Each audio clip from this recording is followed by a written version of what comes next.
In talking about Rule 109, third-party compensation, the words that I had used are that you must inform your client in a full and timely manner and reduce your compensation in writing no later than the offer to purchase. So let's try it out, and let's see what that would look like. Okay, this is going to get complicated. In North Carolina, you can work with a buyer under a written buyer agency agreement, or you can work with a buyer under an oral buyer agency agreement. Okay, a written buyer agency. Let's start with that. Let's start with that one. In a written buyer agency agreements have to discuss your compensation, right? Later, you will get to see the buyer agency agreement, and I will show you this in writing so that you can trust me on this. But what I'm getting ready to tell you is true. In the buyer agency agreement, there's a line that says that I expect to make X percent from the, I expect to make X percent as your agent. Typically, I am paid out of the seller's end of the transaction. So this wording is already in there. So let's say that I put 2.4%, which is fairly common in Raleigh. Okay, I expect to receive 2.4%. I have it in a written agreement. The buyer signed it. As long as I receive 2.4% compensation, I never have to make another disclosure, do I? It's disclosed. It's full and timely. It's already in writing. I have nothing else to do I? Okay? All right, let's try this then. Let's say that in this day, on this particular day, I'm showing you 5 houses, buyer. On those 5 houses, on the third one that I'm going to show you, I received not only 2.4%, but I have the chance of making a $2,000 bonus. Okay? What am I going to do? Disclose. Full and timely. Hey, buyer, if you buy house 3, I expect to receive a $2,000 bonus. All right? Remember, I already had it in writing that I was going to get 2.4%. So I just have to disclose the bonus at this point. We look at 5 houses together. She buys house number 1. That's not the one that had the bonus. Is there any other disclosure required? No. Not really. But if she ends up buying the house with the bonus, what am I going to need to do? I'm going to need to reduce that in writing and have her acknowledge that. Now, interestingly enough, when we're talking about these bonuses, please understand, I'm not asking her permission, can I have it? What I'm actually saying to her is, this house comes with a $2,000 bonus to the agent. I just want you to know that. And basically what she's doing is she's now making a decision. The buyer's making a decision. Is Chris showing me this house in her best interest, or am I showing it to it in my best interest? But if I tell her up front, she can take that into consideration. Was it full and timely? Hey, I make a $2,000 bonus if we buy this particular house. I literally told her before she saw the house. If she doesn't want me to make the bonus, what can she do? Not see the house. Okay, not buy the house, sorry. All right, and then if she buys that house, we reduce it to writing no later than the offer of purchase. Sound simple enough? I did tell you though that oral buyer agency is legal in North Carolina. Now, what's this going to look like? On literally every house that I show the buyer, I'm going to have to let them know the extent of my compensation. Okay, I could make it easy. I could make it easy and say, you know, typically buyer's agents in the Wake County area make 2.4% as buyer's agents. Okay, and as long as that covers every house that I show her, that's going to be fine, right? But what if I end up showing a house where I make 3%? Oh, and by the way, on this house I make 3%, just in case you buy this. If it's an oral buyer agency agreement, remember it's nowhere written. So I'm going to have to disclose to her literally on every house that I show her. And this is why agents didn't like it. They're like, oh my gosh, I feel funny talking about my compensation all the time. It's not as bad as what you think. When you're having your buyer interviewed, and certainly if you have a written buyer agency agreement, this is the type of thing that you discuss. As part of any agency agreement, remember an agency agreement is a contract between the buyer and the agent, in this particular case, technically between the buyer and the firm. But because it's a contract, you have to spell out the essential terms. And compensation is an essential term of the agency agreement. So you can have, it's not as bad as what it sounds like. It's not like every house I show her, I have to say, well, I'm making $5,830 if you buy this one. Okay? Think about 2.4%. All right? So go ahead. Okay, and you specified that written buyer agency can be more. Wait a minute, say that again now. You said that it's legal as What I'm telling you is buyer agents in North Carolina can operate under a written agreement, or separately, they can operate under an oral agreement. Now, are you saying this because it's Listing agents always have to have written agreements. There's no such thing as oral agency on the seller side. Okay, and you haven't got the details of that yet. You will later. We will beat that into your mind a little bit later. Okay, become very important. Right now, timely, full disclosure, reduce the writing no later than the offer of purchase. Let's try it one more time. All right, here's the deal. I'm showing you a house today that I know you're looking at new homes. So I'm showing you properties today. This one builder, he has a deal. He pays 2.5%, which is not uncommon for new homes to pay 2.5%. So all builders pay 2.5%, but this one builder, he has an incentive going on right now. He says, if you sell 3 houses in my neighborhood in the next 90 days, I'm going to give you a Jaguar. And I'm not talking about the cat, I'm talking about the car. Every once in a while, we'll have incentives like this. It's usually not a Jaguar, though. It's usually a Kia. Okay. But, I mean, these things do exist. So anyway, buyer number 1. I have a written buyer agency agreement with this buyer that says I'm going to make 2.5%. So I show buyer number 1. What do I tell buyer number 1? Hey, if you buy in this neighborhood, I'm going to make 2.5%. But that was already in writing, right? But if I sell 3 in this neighborhood in the next 90 days, I have a chance to win a Jaguar. Full and timely disclosure. Even if she buys, the only thing I'm going to get is 2.5, but how about the potential of the incentive? I have to disclose it. Buyer number 2. Hey, listen, on this particular house, I'm making 2.5%. If I sell 3 in the next 90 days, I also win a car as well, and you're buyer number 2. Okay? And then what do I tell the third buyer? If you buy into here, I'm going to Jaguar! That's what you're going to tell them. Okay? And then you reduce it to writing no later than the offer to purchase. You got it? Full and timely. What do I mean by full? I mean full. Even the possibility of an incentive. What do I mean by timely? Listen, I'm going to tell you what I personally believe is timely. I think it's timely if you tell the party before they see the house. If I tell them before they see the house, again, the buyer can make a decision. Am I showing them this house because it benefits Chris, or am I showing them because it benefits them? That's what I think of as timely. There's not a rule that says it that specifically, but just to give you an idea of timely. And then reduce the writing no later than the offer to purchase. That's simple enough. Hold that thought one more second, and let me close this out. I've warned you about distractors on the exam, right? So when you understand these rules, I want you to understand that these rules are very specific, full and timely, in writing no later than the offer to purchase. Would it be true to say that you should disclose your compensation in writing prior to showing the house? Would it be true to say that you must disclose it in writing prior to showing? No. Literally you could, but you don't have to. The written disclosure could be no later than when? The offer to purchase. Okay? So what I'm telling you is when I tell you about these rules, you need to be specific in the way that you understand them. Okay? And I retract the question. Sorry. Quit messing around there. But you retract your question, right? Okay, I'm through talking about Rule 109. Do you have any questions about Rule 109 and the intensity with which I believe that you might be tested on Rule 109? If not, I'm going to go back to your notes. Remember, I cut it off a little bit earlier because I really want you to focus on me rather than focus on the notes. Let's go back to the notes and talk about a couple of other issues here. One of the examples that they use on the slides here talking about the third party, it's easier to me to explain it from a buyer and seller standpoint, but you do understand that there are more than buyer and seller agents in real estate, right? There are also tenant agents. There are also property managers who work for the landlord. So the example they use on this slide, which is of course in Appendix A, so you will see this come up again.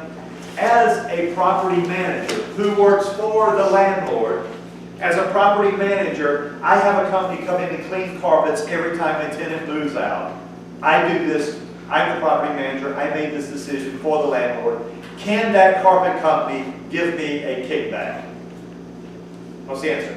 Yes. Yes, if it's disclose and in writing at the appropriate time. To be quite honest with you, if I do that as a course of habit, I probably would put it in the property management agreement. It is okay for them to pay me $25 every time I recommend it. That way I have disclosed it in writing to my client. Why? Because it's third-party compensation. The client knows how much they pay.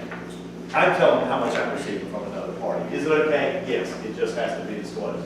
Oh, don't look at those notes for one more minute. I can't believe nobody asked me this question. You clearly came back from lunch just way too full, or you would have asked me this question. I want you to understand, you're going to be dealing with people when you go out into the field. And people think in their best interest. They can't help it. It's human nature to think in their best interest. So let me remind you what you just told me. As my buyer's agent, you just told me this. You're going to be receiving 2.5%. But if I buy that house, you're going to get a $4,000 bonus. Okay? I'm human. And I think things like this. Wait a minute. You're getting a $4,000 bonus because I'm buying a house? Say it again. Y'all were thinking it, weren't you? You were thinking it. It's human nature that you're going to get this question. Your buyer's going to say, how about giving me part of that? Good gosh, you were already making crazy money, and now you're making crazy money plus a bonus. How about, can I have part of that? What are you going to answer them? Can you give your buyer part of your compensation? Can you legally give your buyer part of your compensation? What were you going to say, Morgan? I don't know if it's right, but I was going to say instead of giving them part of the bonus, would you negotiate the actual percentage of what they're getting because of it? So you're the one. You're the one that's going to change the questions on the exam. I don't like the way this question's asked. I think I'll just change it and say what I want it to. Morgan, the question on the floor is, can you give your buyer back part of your compensation? No. Yes or no? Yes. No. It depends. You have to be a real estate agent to receive commissions for not giving me my house. It's more fun just to hear y'all fight it out. If you would like to know what the answer is, let's go to someone who knows. Tell us. Okay, do you remember on day one? Now listen, this is not the right answer, but do you remember on day one? This is what makes this a tricky question. On day one, I told you that you had to have a real estate license to sell real property of others for compensation. Okay, that's why the agents have to have license. The interesting thing about buyers and sellers is they're not acting for others. They're acting as themselves. They are principals in the transaction. You can give them whatever you want to. There's a couple of caveats to this. So the answer to the question is, if the buyer asked me for a part of my commission as a rebate, can I legally give it to them? And the answer is yes, but. All right, let's talk about yes real quickly.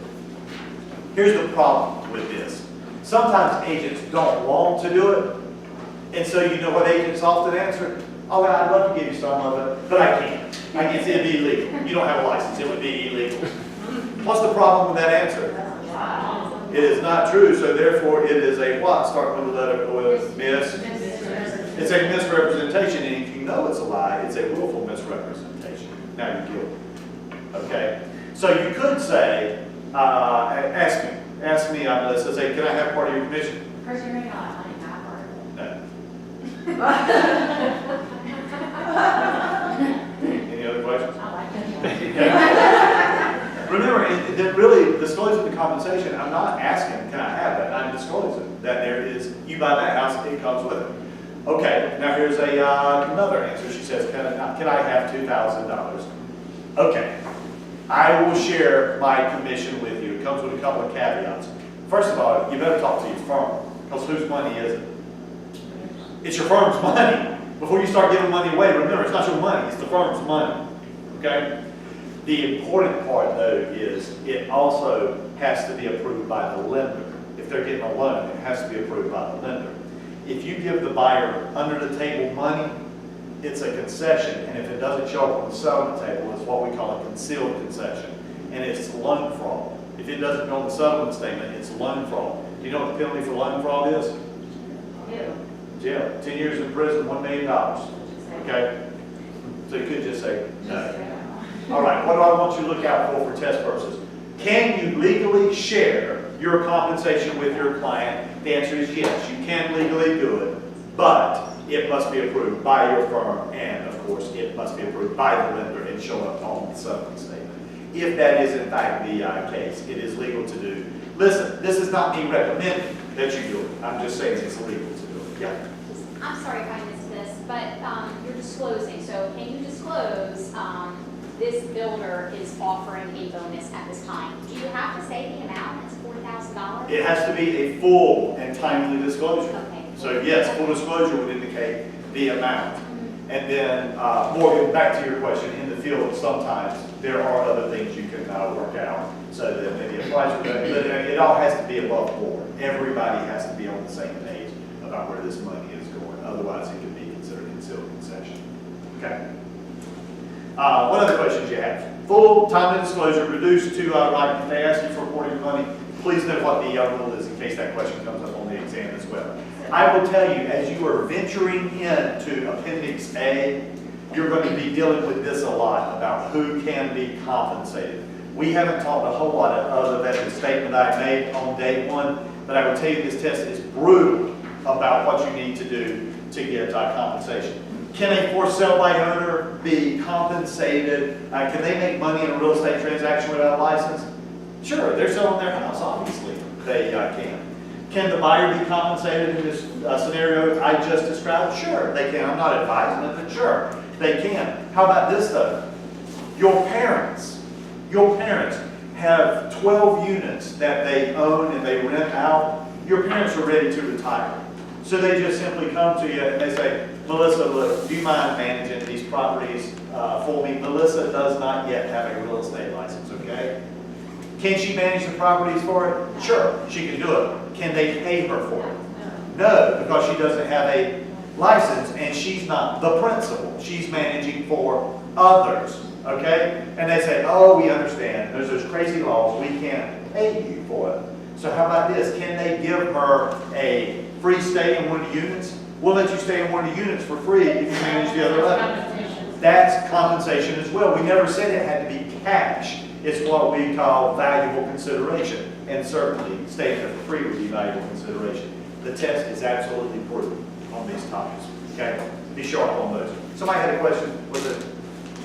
Yeah, go So ahead. as an agent, a lot of times if you're helping a seller sell their house, they're also looking to buy a house, right? Correct. Then you're representing them as the buyer's agent, well, with two agreements? It's two different agreements. There's a listing agreement for the sale. There's a buyer agency agreement for the purchase. Two different agreements. And they don't have to hire you. They can hire somebody else. Right.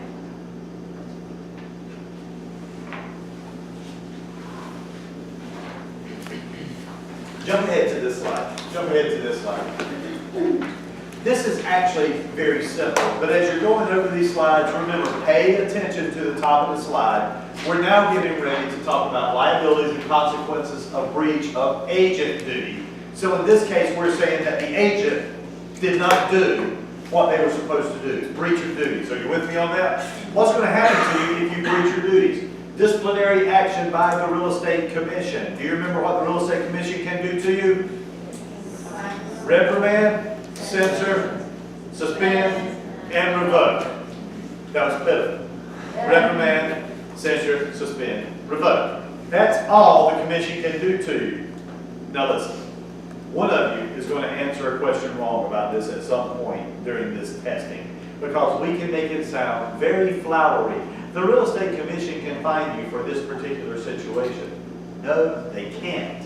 The real estate commission can never fine licensees for acts that they do under their license. Who is the only entity that we talk about in this class that can be fined by the real estate commission? Of course. The developer of a timeshare. The developer of a timeshare. And how much can they fine the developer of a timeshare? $500. $500 per wrongful act. Right? Now notice this. Just because the commission can't fine you doesn't mean somebody can't come after you for money. Notice in the second bullet point, can you be sued for something that you do under your real estate license? Yeah. If you harm someone in a civil transaction, understand that you can be sued. A little bit earlier, let me set your minds at ease just a little bit in talking about liability. Is there liability in real estate? I mean, clearly there is. You need to practice. as if there's liability. You need to be careful. But you can't live your life in fear. You have to go out and practice. We're all going to do something wrong. But you know what we do? We have insurance. E&O insurance, errors and omissions insurance. If you make a mistake and it was not, not intentional and you were showing good diligence, errors and omission insurance will typically kick in and cover you for that mistake. So don't live in fear when you're out there practicing. Also, the other thing is people actually have to prove harm. When we were talking earlier about material issues, some of you were asking questions about, golly, could I sue my agent for this, for this? Maybe you could, but remember, to sue somebody, first of all, you have to prove that there was harm. Secondly, you have to prove, in most cases, that they knew about it. And then you have to prove that there were actual damages. I had a guy threaten to sue me one day about a house. He didn't threaten to sue me, he threatened to sue my agent. I was having a conversation with him. And he threatened to sue the agent. Well, the agent sold me a house, and it's only a half a mile away from where 540 is going to be, and they did not disclose it to me. Well, in the back of my mind, I'm thinking, I wish my agent had disclosed this. I wish my agent had disclosed this. But he's going on and on talking about what irreparable harm it has caused him. And I said, well, what'd you pay for the house? He said, $186,000. I said, I'll tell you what I'll do, I'll buy it from you for $186,000. Oh, I wouldn't sell it for $186,000. Show me the damages. If you can sell it for more than what you bought it for, show me how my how my agent has injured you. That's shutting up, okay? And so he knows at that point he can file a complaint to the commission if he wants to. But in this case, there were no damages. Suing people is a lot more difficult than what you perceive it to be in most cases. Also, criminal prosecution brought by the district attorney, violations of license law are a class 1 misdemeanor, punishable by fine or imprisonment. And again, if it makes you feel any better, I don't know any real estate agent in jail for violating the license law. I know lots of agents in jail, but they did a whole lot worse stuff than violate license law. I mean, they were guilty of like loan fraud and stuff like that. That's why they're in jail. They deserve to be there. I don't actually have that many friends in jail, but it's not insignificant. Can the courts take your license? No, the courts didn't give you your license. They can't take them away. Can the commission fine you? No, but the courts can. Got it? The commission can actually recommend to the courts that they prosecute you though. The real estate commission can say, what they've done so bad, we recommend that you prosecute. Here's some good news for you. The North Carolina Real Estate Commission has some really, really good investigators. They have actually won awards. They have actually been responsible for breaking up loan fraud schemes, part of the investigation that broke up these loan fraud schemes. So you got that going for you. If you go out and break the law, there's a good chance you're going to get caught in North Carolina. Don't do it.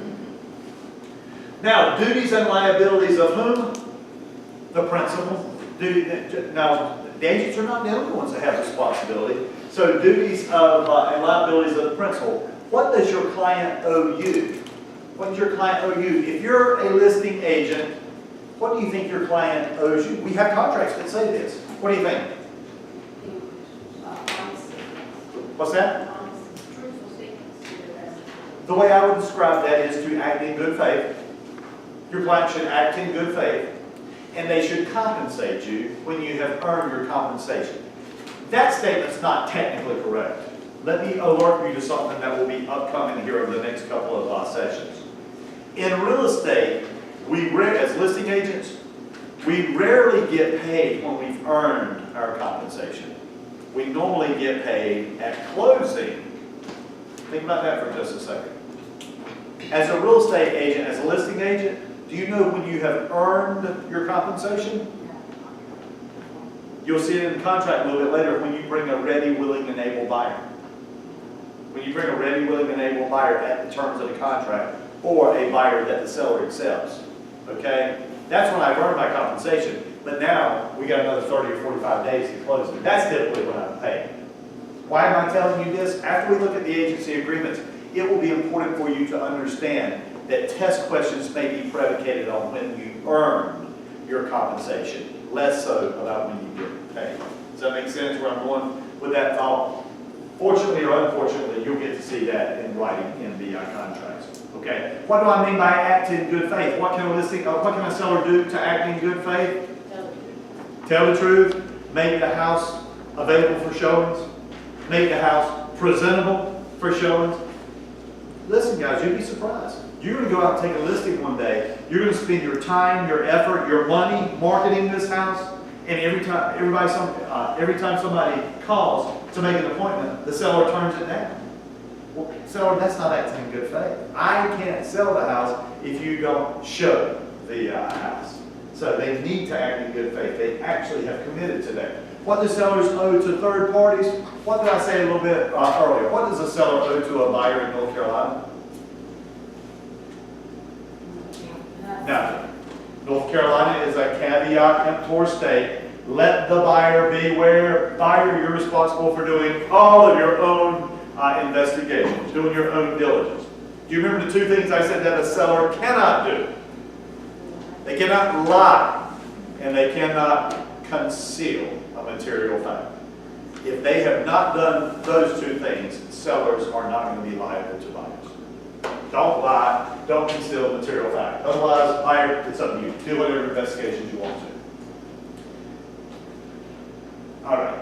I need to throw in a couple of complicated words on this topic. What I told you is not wholly true, okay? There is one case where sellers can get in trouble, where sellers are obligated to disclose. I would like for you to write down these two words. A patent defect versus a latent defect. A patent defect versus a latent defect.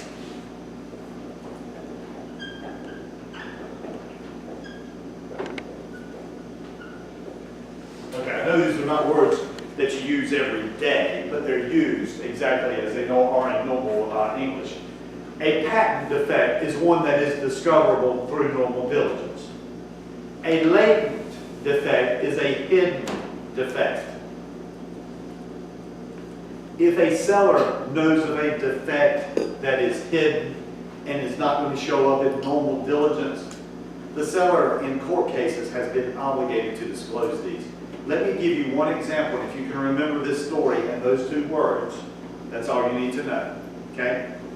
Latent versus patent. There was a case in North Carolina where the seller is selling a property. The seller has moved out. They've moved on. Okay? They've been out of the house for several months.